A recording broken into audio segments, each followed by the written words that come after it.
Hey guys, what's up? It's JT. Welcome back to the Let's Grow podcast. This is your 10th episode or 17th episode, or even your first episode tuning in. We appreciate your time and attention. And my goal here is to always do this, to leave you better than I found you. And I'm excited to hang out with a special guest this afternoon, who is a dear friend of mine and also a pastor of mine as well. And his name is Nate Herren. Pastor Nate, thanks for tuning in today, and thanks for joining me. Thanks for having me, Jeremy. Glad to be here. Glad I could help you. Hopefully this is useful for everybody that listens. Hopefully I got something productive to provide them. So, without question, I know that you do. You've added a tremendous amount of value to my life, and I know that your wisdom, your growth, and part of your story is certainly going to inspire and encourage some other people as well. This is the Let's Grow podcast, so we're talking about helping people grow and get better, not only at work, but also in life. No matter what age group you're in, you can get something from this podcast, with the exception of if you're in elementary school, that is, right? So all that to be said, we're talking today about kind of the bad rap sometimes that the self-help and personal growth and development industry gets, like willing your way to success. Because you and I, being believers and followers of Jesus, obviously we know that all that we are, all that we have is because of him. And without him, none of what we have, none of what we have, we would have, or who we are would be possible. Yeah. But that doesn't take away our responsibility of being in charge of our leadership growth and our development as people. So that's what we're going to talk about today. I really think a lot of people are going to benefit from this conversation. So before we dive into the details of that, the nuts and bolts of that, Pastor Nate, why don't you tell everyone where you're from and a little bit about yourself? Well, my name's Nate Herren. I'm the pastor at the Creek Church in Somerset, Kentucky. We've got 3 campuses. Our central campus is in London. My campus is in Somerset, and then we have a campus in Williamsburg, and hopefully soon a future campus in Middlesboro. But I'm originally from Alabama. We moved to Kentucky almost 4 years. Actually, next Wednesday is 4 years to the date. We moved to Kentucky to come up here and lead this campus in Somerset. So I'm an Alabama boy. I went to the University of Alabama. Big Alabama fan. We bleed crimson in our house. In fact, for the record, everyone bleeds crimson. Just so you know. But we found our way up here through it because we found a church that believed kind of had the same heart that we had. We wanted to reach people for God's kingdom, and doing it in a way that was just different. We were kind of tired of the status quo of what church had become, this traditional religious mindset that you check off the list, and that just didn't flow for us. So we decided to kind of look elsewhere, and we got really, really, really lucky and found this place. And we've been glad to be a part of the state of Kentucky for the last 4 years, and hopefully for a long time. So. Well, I'm so glad you got lucky and found this place, because you've certainly meant a lot to the Creek Church Somerset, and we're grateful for you and Liz and the kiddos. And so it's been, and I know that there's a lot of details that go into that story that we don't have time for, but man, to find yourself here in South Central Kentucky, of all places on the planet, here you are. And so we're thankful for you to be here. And I can vouch for him being an Alabama fan, because every Saturday I'm in a text thread with this guy that always, there's always a text on Saturdays for some reason in the fall that says, Roll Tide, right? So, well, unfortunately, this Saturday, I'm going to have to live 2 weeks in a row during football season without Alabama football, because their game got postponed because of COVID. So thanks, LSU. We appreciate that. But life goes on, and yeah, it does. And I'm sure whenever they come back off this COVID break, they'll still be the best team in the country. So there, I said, gosh, I hope so. So as I mentioned previously, self-help industry, which I'm not a fan of that idea anyway, that term necessarily, and personal development gets a bad rap from Christians at times, right? And so with this conversation of a grace-driven effort to grow and develop, what are some of your initial thoughts on that before we get to a couple other questions? Well, I think think it's a good thing that we always want to be the best version of ourselves. And again, that self-help idea, I don't really necessarily care for it either, because I mean, in order to grow, I need other people around me to grow. I can't do it by myself. Like you said, God called Noah to build a boat. He didn't build the boat for him. And I think sometimes we have this mindset of God's going to give me a dream, or I'm going to have this purpose or desire within me, and it's just going to magically happen. No, it requires kind of some work on our end. And I think that's something we find all throughout Scripture, where God gives somebody a purpose, but he's going to require something out of you too. And I think that's a good thing. I think success, I think achievement, I think those are things that we find in Scripture. They're a natural part of us. They're built into us. So I don't think by any reason you should feel bad about wanting to better yourself and be the best version of you that you can be. I feel like that's kind of what drives me, that I want to continually get better in all the things that I do. Now, there are some things I probably just need to set to the side, and not let somebody else do that. And I think those are important things. Okay, what things do I need to let go of and let somebody else do? And what do I need to focus my attention on and be the best I can be at? So I think you should be the best version of yourself, and you should strive to be that. I think that, in closing that down, I think striving to be the best version of yourself is glorifying God. I think that's pleasing to him, for him to see us working out our salvation, working at, living out our faith, putting feet to the dreams that he's given us, and genuinely wanting to be the best person, the best dad, the best mom, the best spouse, parent, community member, right? The best teammate that we can be, or whatever profession people find themselves in. I believe working to be the best version of yourself is doing it the best job that you can of being God's representation in that field, right? Right. Yeah. And so that being said, Nate, who has, in your growth journey as not only just a believer, but, and like you said, just becoming the best version of yourself, who would you say has been a mentor or someone who's been a source of inspiration for you?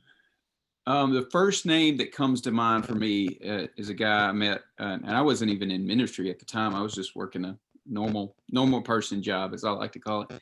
His name's Don Johnson, and if you first thought when you hear Don Johnson is Miami Vice, it's not that one. But Don was probably one of the first persons to really, come to me and say, "Hey, you've got potential. That you've got something. I see in you something that has potential to be leadership material." And he was the beginning of where I started kind of to read and work on myself. And we spent some time together and working on what it meant to be a leader and how that looked. And then there have been numerous people along the way. I mean, I could name off names. We could probably spend the rest of our time together talking about the people that have influenced both, they've influenced me. But I mean, there have been people kind of at the right time in the right season that have helped me along the way. There was a season where I kind of felt alone, and it was somebody that I didn't even know, Andy Stanley was one of those. He had a vision for what church could look like. And he kind of, through his writing and his books, it was kind of one of those moments where it was just like, I feel like I can be a part of something like that too. You can have a church where it's fun. You can enjoy your time there, and you can really focus in on what the good news is all about. And then, in our 4 years here, I think two people stick out to me. One, Pastor Trevor. He's helped me a lot to grow to where I am today. And then Jack Willis, who's our campus pastor over in Williamsburg. They've been a big part of my growth in the last 4 years. And then, I think of guys like Jeremy Taylor, maybe you've heard of him, but, just investments and encouragement, those little things. So those would be a few. Good stuff. Good stuff. Well, obviously God uses people at different stages of our life to help us grow, to maybe take the next step or go to the next level, or affirm some ideas that maybe we have, or, show us some things that we don't see on our own. And so, sometimes when I use the term mentor, I think people kind of get stuck in that mindset. Well, I have to have X number of mentors and I have to spend X amount of Yeah. time with certain people. And no, that's definitely not the case at all. I spent the first 5 minutes when you asked me that question trying to think of that person, and then I was like, "That's just, why are you doing this to yourself? You know what he means. Let's get to that." So, Totally. Well, as a pastor, I think there's a gap. There's a gap that people have in their minds, the separator that says, okay, well, if that person is a pastor, then they're the most righteous person on the planet. And they invest all of their time. They invest all of their time with their face buried in their Bible, right? They read nothing else. They do nothing else. Everything in their life is about this one specific thing. And so therefore, what else would Nate Herren be doing, or what else would he be reading? And so my question, with that idea is, as a pastor, what are there other books that you read to develop yourself in other areas of your life? No, all I read is the Bible ever. I spend 23 hours a day in prayer and and reading the scriptures, and then an hour fasting. So no, yeah, I've noticed, some people have really high thoughts on what a pastor is, and, they would be sorely disappointed if they knew, me, the deepest parts of me. But that's the reality for all of us. We're all broken. But yeah, books are something I love. And Don was probably one of the first people to really say, hey, if you want to be a leader, you're a reader. And that's kind of where that discipline started. But I would recommend too, for anybody, regardless of where you're at in your leadership. One of those would be How to Think by Alan Jacobs. And it's just, if you think you're right, you should definitely read the book. And at the end of it, you will probably not think you're right anymore. And then the second one would be Leadership and Self-Deception. And it's not really an author. It's by the Arbinger Institute. But it kind of brings you to this place that, your biggest problem is not knowing that you're the problem. That's pretty much the gist of the book, that oftentimes our biggest problems are ourselves, and we got to figure out how to work through that and get over ourselves. So I would recommend those two to any leader that aren't based on the Bible, don't have anything to do with the Bible. They're just good leadership stuff. And I think they can be applied in any organization, any business, anything you can do, you can apply them. So that's good stuff. I appreciate that. And so clearly, guys, even when you think about the position of a pastor who obviously leads a body of believers in the church of Jesus Christ and the kingdom that he's building, right? There are people who understand there are practical personal growth and development applications in life. And so I'm sure Nate and his wife, Elizabeth, have invested in resources that's helped them with their finances in their marriage. I'm sure they've invested in resources that's helped them develop their mindset around marriage, right?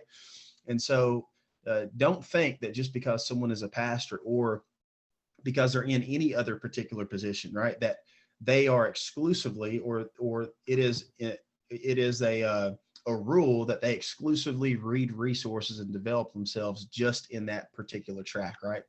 I mean, I know you and I, Nate, we recently read, and it was funny because like you had text me about it. I'd text you about it. Like I had just finished reading it. I think you were in the middle of it, but The Ruthless Elimination of Hurry by John Mark Comer. Yeah. And, you and I were both like that book just blew us up, right?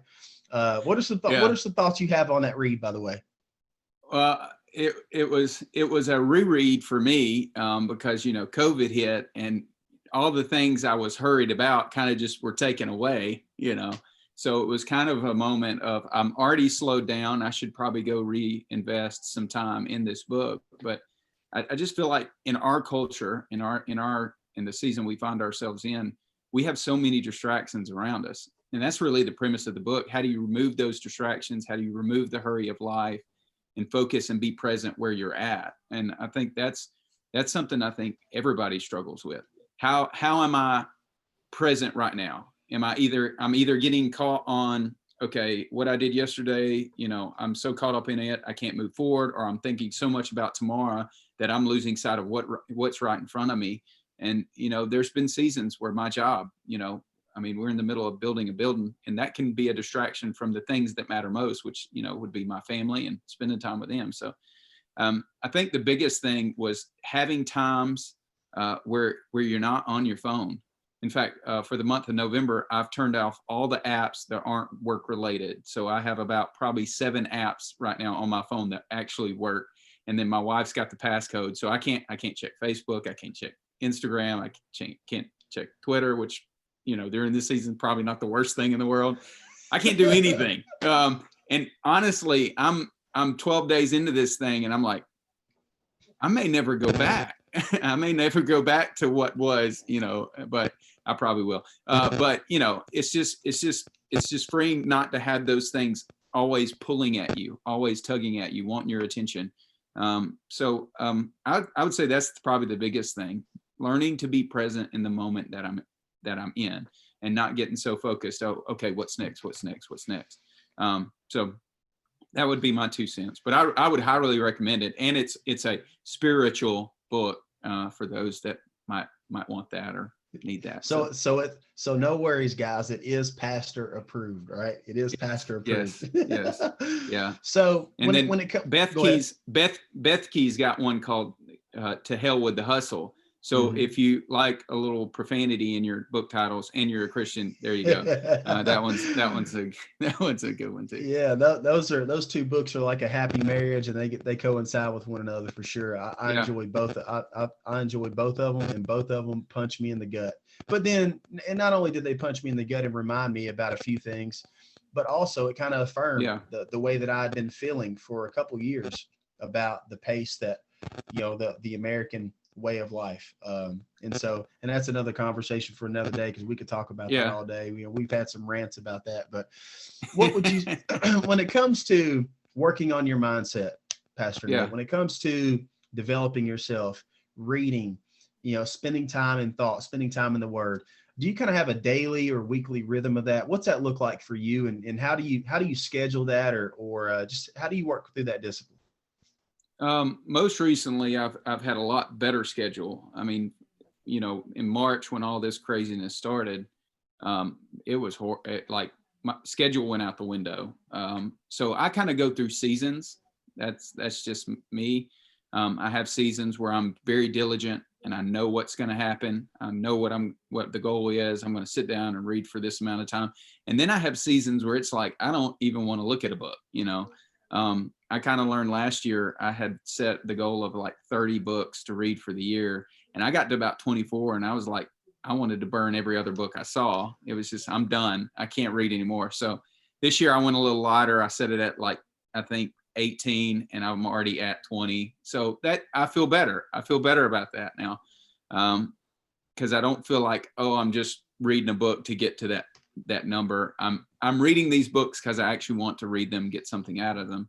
But, I don't even remember what your question was. What was it? the rhythm. Oh, yes. How you work. Yeah. So I'm not exactly an organized person, Jeremy, despite what it may seem. But, especially for the month of January or November, I'm sorry, I've been getting up first thing and reading scripture. That's been my pattern. And just turning on some music while I get ready, shower, all that mess, that kind of really just focus my attention where I would like it to be, which is on Jesus and following him. So that's been this season, that's been my schedule.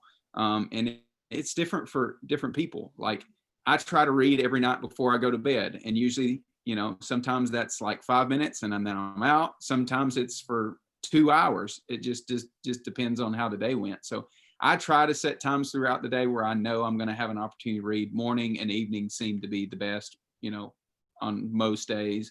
And sometimes it doesn't happen, and that's okay. You shouldn't kick yourself for that. But, you find what works for you, set your rhythm and run with that. Don't worry about what everybody else is doing. Just find your pace and go for it. That's right. Find your pace, run your race. At the end of the day, there is no perfect track here. There is no perfect plan. But I believe what's most important is that people understand that we should be increasingly working towards becoming that best version of ourselves. So what does that look like? That could be reading 5 pages of a good book a day for some people. right? Yeah. That could be deciding that I'm going to use my commute, right, to and from the office, which there aren't very many commutes taking place right now, thanks to COVID. But, using that as prayer time or listening to a podcast or what have you, because personal growth and development isn't just a one-stop shop. There's YouTube videos you can watch, right? There's podcasts that you can listen to. There's audiobooks. And by the way, I am terrible when it comes to audiobooks. Like I start an audiobook and I'm about 2.5 minutes in and I'm thinking about 1,800 other things. Like having a tangible book in my hand, right, that I can mark up and highlight and underline, that works best for me. But man, I listen to an audiobook and I'm just like, yeah, okay, I'm done with this, right? I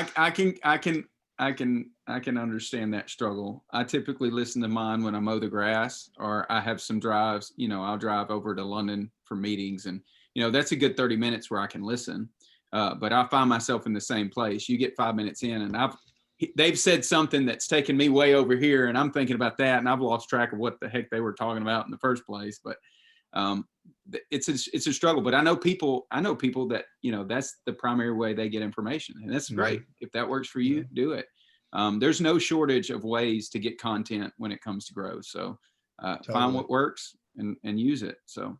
Yeah. And on that tip, I just want to make this plug as well. There is no shortage of ways to get content, but I try to remind people that don't feel overwhelmed by thinking that you have to listen to everything, you have to read everything just because you see recommendations online or even the recommendations that you heard here on this podcast, in this particular episode. That doesn't necessarily mean that you have to go get it. We would like for you to, because it's added value to our lives, but there's so much out there. Like, how do you decide, like, what should I listen to? Like, how do you filter that, Nate? I'm the world's worst at, my grandfather was a collector of junk. Everything he found, he thought, oh, I could use it later. That's kind of me with podcasts, but I've kind of been trying to work on, hey, it's okay to listen to just one podcast. You don't have to just subscribe and get it every week. Jack, who's our pastor over in Williamsburg, was talking about an interview he had heard, and you can judge us if you want, but it was from Joe Rogan.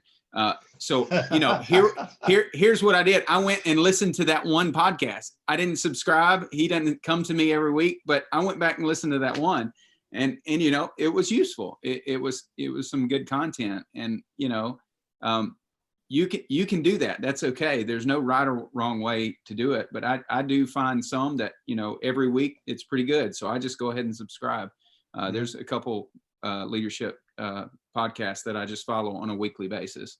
And then there are some, it's like, okay, which one was that? I'll go check it out. But I'm not going to subscribe because it's probably not something I'm going to listen to every week. But sure. And at the end of the day, folks, you got to remember that there's only so much listening, only so much reading you can do. At the end of the day, we got to apply this stuff. Like, it's not helping us if we're not applying it to our life. So reading for the sake of reading. Now, granted, we should enjoy reading. Hopefully people, once they begin to dive into a book or begin to work on that discipline, they begin to appreciate, right, the art and the gift of reading. Reading and writing is a gift. Like, not everyone on this planet has the ability to do that. But we don't have to just pound the pages just to put it past us and say, I got that done. Like, that's not beneficial for us. As a pastor, Nate, do you feel like there's a mental block for some people, and they have this, they look at the world and say, okay, if this isn't of the faith, or if this isn't created by someone who's a spiritual mentor, if this isn't a tool that's referenced by a church, I've got to stay away from that stuff. Do you feel like there's people out there that kind of have that mindset? Oh yeah, there's definitely people out there with that mindset. I wouldn't necessarily agree with it. It's like the people that, call music secular music and Christian music. It's music. I don't really see any divide. There can be songs that you probably shouldn't listen to, maybe. Okay. Yeah.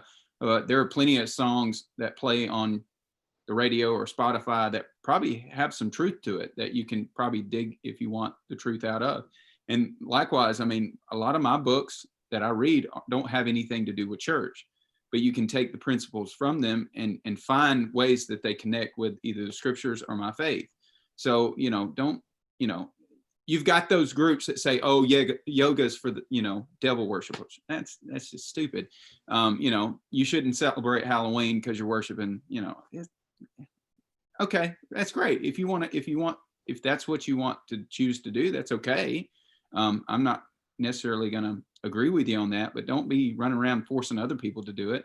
Sure. What your convictions are your convictions, and stand by that and live by that. And if I know that, I'm gonna do my best to honor that. But you can't force that on other people. But I think there's a lot of content that's out there that's just business minded that can help anybody, if you're willing to invest the time to read it and do the hard work of thinking, which would recommend How to Think Again. You've got to learn to, these are the things we can apply. These are the things we probably need to toss to the side. And that's hard work. And I don't know that some people are willing to do that work. They just want to be told what to think, which is a whole nother conversation. Oh, yeah. And speaking of being told what to think and wanting to just kind of go through the motions and maintain the status quo and live a comfortable life, clearly 2020 has shaken that up a bit, right? It's kind of squashed some expectations that people have had. It's kind of brought some things to the surface that maybe were festering, things that were already there, and issues maybe that culturally we need to deal with.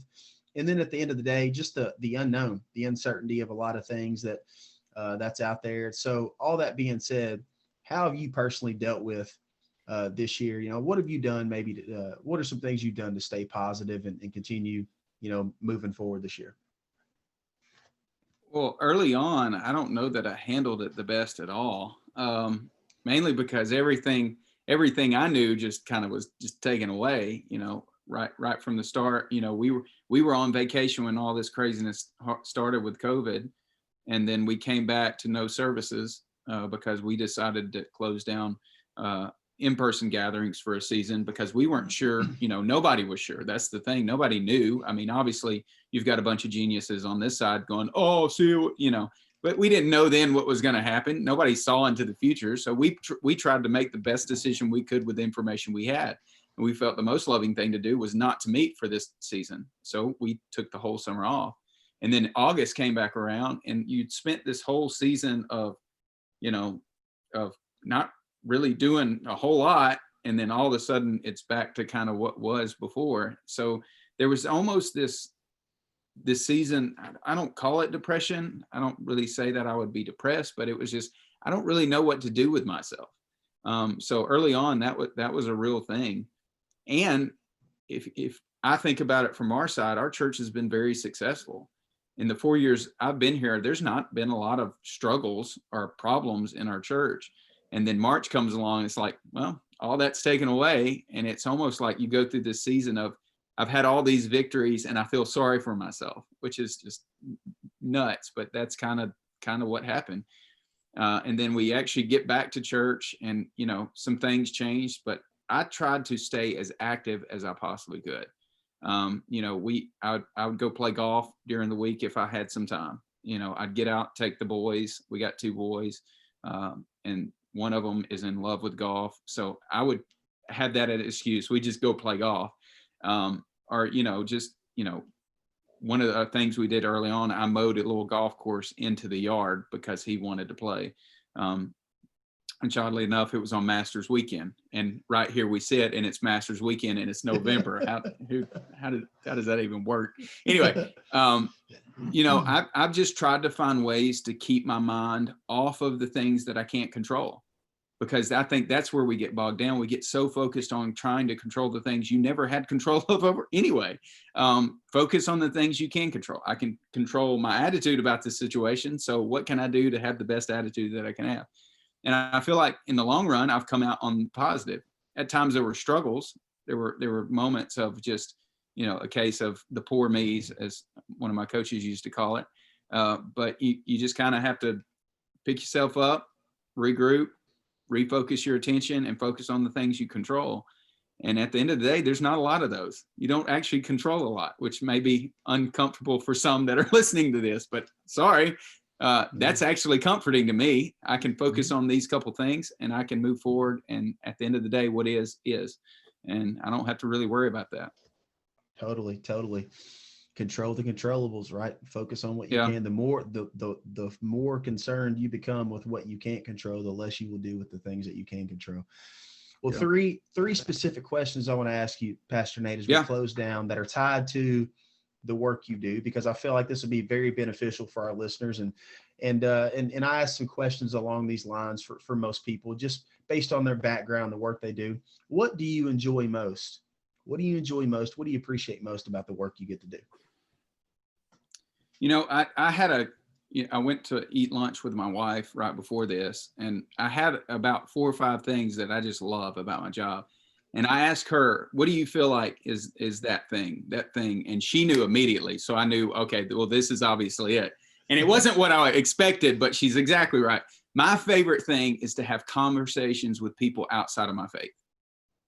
One, to understand them, how they got to the perspective they have. And at the end of it, we can respectfully disagree, and that's okay. But that's something I love. I love to sit down with somebody that does not agree with me when it comes to, they think something different when it comes to faith outside of following Jesus.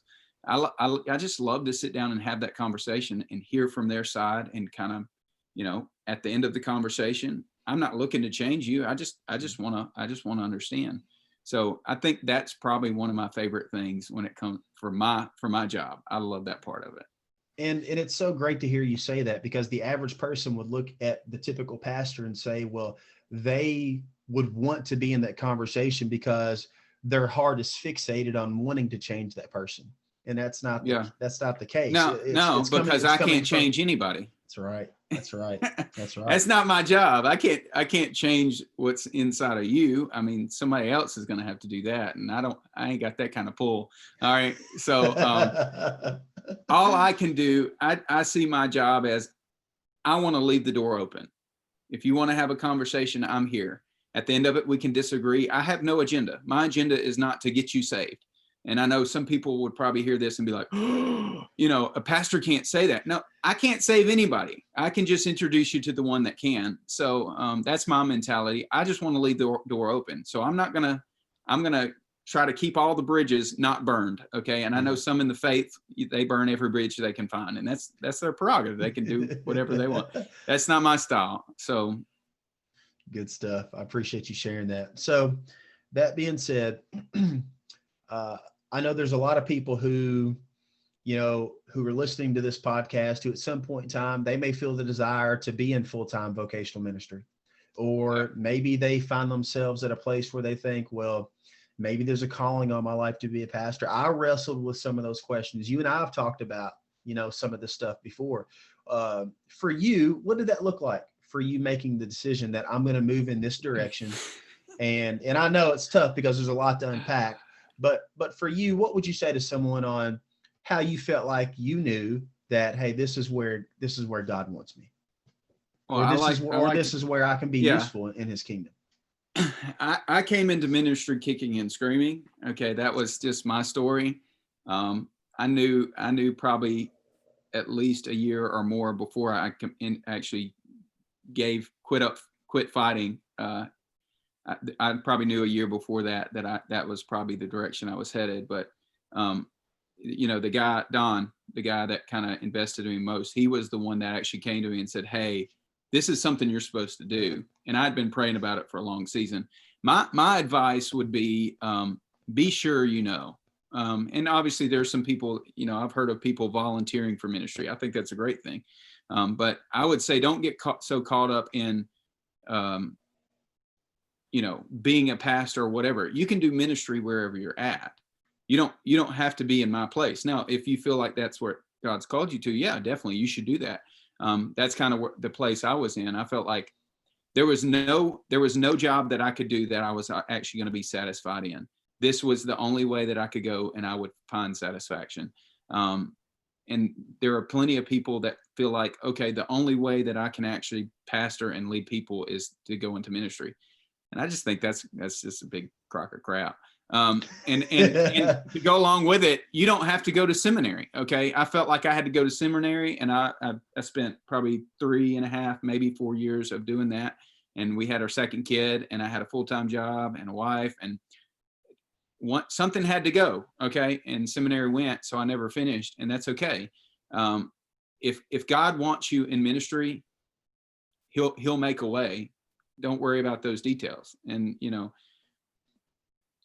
ask some people in your life that are wiser than you. Ask some people in your life that maybe have some better discernment than you, and pray. That would be my advice. Do those things, and at the end of the day, I think God will come and show you what he wants you to do, whether it be through a guy that's, meeting with you on a weekly basis. And here's my thing. Don't ever challenge God to tell you like that you need to go in the ministry, because that was my story. I pretty much came to the place of, God, you're going to have to give me a billboard if you want me to do ministry, because I had in my mind of what ministry was. Yeah. And he sent it to me, just in the form of a gentleman who took me to lunch and told me, hey, this is what you're supposed to be doing. So that's my story. Yours may be completely different, but I know one for JT, he gets to impact people on an everyday basis that probably would never step foot in a church. And I think that has just as much value as what I do. So don't ever undersell just being out in the real world. Yeah. And it's disappointing that so many people, there's been this traditional belief and mindset of, if I want to make the greatest impact for God's kingdom, then that means I have to be in the most righteous position to do so. And what is that? Yeah. That means a pastor, right? And that means giving up everything else about my life and committing myself to this cause. And I have to check these boxes and practice these things. And, and that's not the truth at all. All right. That's not the truth at all. And I hate that people feel that way, or maybe have been taught that, which leads me to my final question about what people have been taught, how some people feel about Jesus, about church, and not just church, the little c, but church, the big C, right? God's church, his people, because that's something that, as I grew as a person and as I grew as a believer, something that I believe the Holy Spirit really revealed to me was the difference between doing church and being the church. All that being said, the Creek Church has a vision of wanting to be a church for people who don't like church, because they realize that there obviously is a market for people who have been in places, in spaces where they've been put off by, right? And all that to be said, for those people who are disenfranchised, or someone who maybe has been burned by church in the past, or for people who are just kind of investigating what this whole church thing is all about, what would you share with those people, Nate, when it comes to, the way you feel about Jesus in church, and, this possibility of being a part of a body of believers that you can serve with and build community with? Like, what are some of your thoughts there as we work to close down? Yeah. It's going to sound weird, but it's a lot like dating. Sometimes you just got to put yourself out there, right?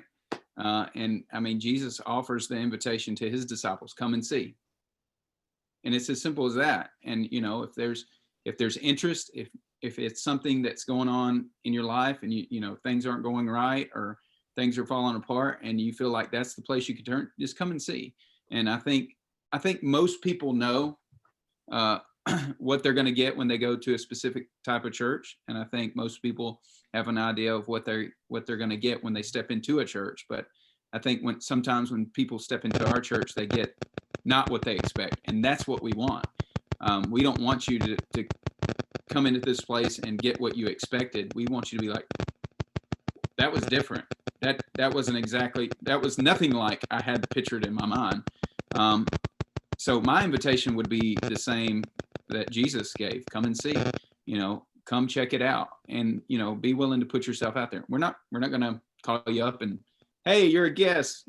Tell us your name. Tell us your worst sin. I know, I grew up in a small town church. I know how that works. It's, kind of embarrassing. They don't ask you to tell your worst sin, but they do call you out in the middle of everybody, and you're like, what in the world's going on? But, you can come and you can check it out and you can do it at your pace. We talk about next steps a lot in our church. Sometimes your next step is just coming back the next week. And we're okay with that. Where you are in your journey of faith, we're all at different places. And I can't expect you to take the next step that I'm supposed to take, because that's not your next step. Your next step is your next step. And I just want you to take that one. And if it's just coming to check it out, that's a pretty darn good one for me. But for me, my job and my responsibility, and I think this is every Christian's responsibility, is to become the best version of myself. And what I found is the best version of me is the one that's not focused on me, because that's what Jesus did, right? Jesus, he came and served those around him. I mean, he would wash his disciples' feet. He would provide food for the hungry. And then for us as Jesus followers, he would give up his life to serve us. He did something for us that we couldn't do for ourselves. So, I'm always, the best version of me is the one that's not focused on me. So if you want a better version of yourself, quit thinking about yourself. And it's pretty, and for some of us, that's been a hard thing for me. But Jesus, he's slowly working it out on me. And, you just find your way one step at a time. Absolutely. Absolutely. Well, Pastor Nate, I appreciate you joining me on this episode as we just kind of dived into that conversation of, bridging the gap between growing as a believer, but also the healthy desire to engage in personal growth and development, right? And I appreciate you unpacking that with me a little bit. Folks, just know this. This gentleman is not only a phenomenal husband, a wonderful dad, and an incredible pastor, but he is an absolute off the charts, off the chain friend. And I consider him one of the best that I have. I remember when I first moved to Somerset, I was like, man, I know two people. So this is going to be interesting. And so thanks now you know three. That's right. That's right. That's right. Do you have any closing thoughts or words of encouragement for folks as we close down this year, Nick? Yeah. I would just encourage people to focus on the things you can control. Because anytime we get caught up in, well, what's going to happen with this election? Guess what? You can't control any of that. Your part's already been done. On November 3rd, that was it. Your job's done. What's going to happen with this pandemic? Well, guess what? Another thing you can't control. Stop focusing on those things. Focus on the things you can control. And I think the mind's a powerful thing. And one of the things we've been talking about here recently is, your gratitude shapes your attitude. So if you find something that you can be grateful for, that's going to tremendously help you be in a much better mindset as you move forward. And then, one of the things we've been doing as a family every night, we go around the table and we ask everybody in our family, from, me to the 4-year-old, what's one thing you're grateful for? And sometimes I'm grateful that I got to come home from school today. Okay, that's a start. But then there are those occasions where, one of the kids busts out and says, I'm grateful for Jesus. Okay, that's great to hear from your 6-year-old. So, find whatever it is that you're grateful for, that if you didn't have it, life would just be not the same. And focus on that. Fix your attention on that. And I think it makes life much better. So be grateful. Totally. Be grateful. What a relevant closing message. And I appreciate you sharing that. So folks listening, whether you're listening or you're watching, and if you're watching, you're probably listening as well, because you get to do two things at once, right? I hope that your time has been valuable, or this message has been valuable for your time. And as always, in closing, remember, don't just go through life, grow through life, and everybody can encourage somebody. We will see you, or hear you rather, on the next episode. Thanks so much for tuning in.